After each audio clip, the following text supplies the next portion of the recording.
Hey y'all, so today I'm making one of my favorite southern dishes, which is smothered pork chops.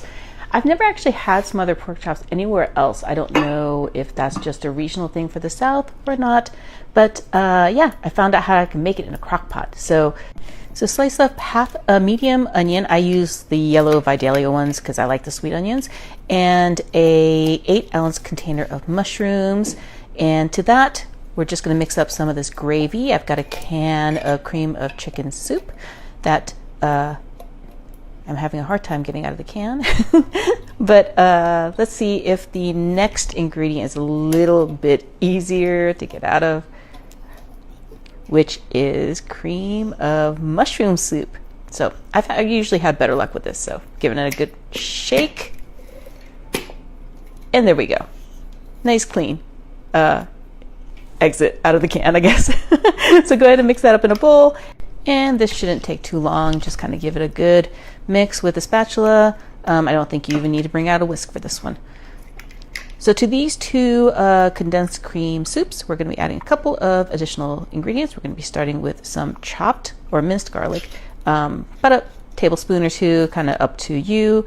I have like about a tablespoon left in the jar, so I'm going to use that whole thing. And then we're going to be adding some paprika, which is great because it's going to add a little bit of color and a little bit of flavor. So about a tablespoon of that. And our final seasoning is, if I can get the label correct, is just black pepper. We're not adding any additional salt to this because there's plenty of salt in the cream of soup mixes.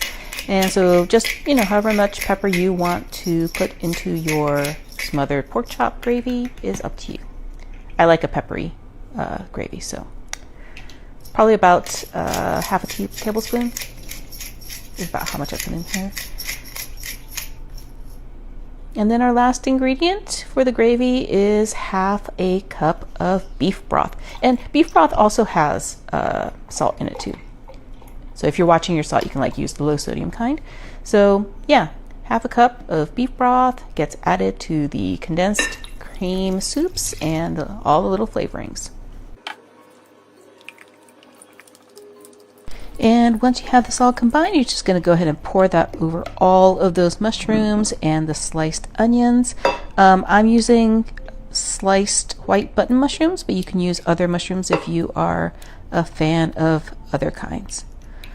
So yeah, so once we get all of that yummy gravy and the condensed soup mixes and that beef broth all mixed in, we're just going to be adding our protein because this is just the gravy part. And that is, I've got 4 really decent thickness pork loins. So we're just going to be dumping that all in. I don't know how much pork loins are where you are. These 4 cost me about $7.50. And so you're just going to go ahead and take it and massage it all together. Make sure that the pork gets all of that gravy on all the sides. And look, your hands are sometimes your best tool. And yep, gonna make sure that you get all the onions up from underneath and cover up all of your pork chops with that. You can actually do up to 6 pork chops with this recipe. I'm only doing 4. But yeah, once you get all of that gravy off of your hands, look how shiny. I'm so moisturized. We're going to go ahead and put a lid on this, and it's going to cook on low for 6 to 8 hours.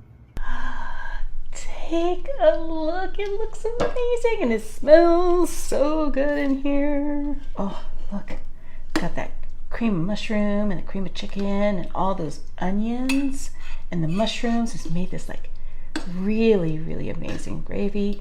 And look, I've got pork chops in here, but they're really soft. So good. I'd probably have this with some rice, but for now I'm just gonna have just the pork. It's really hot.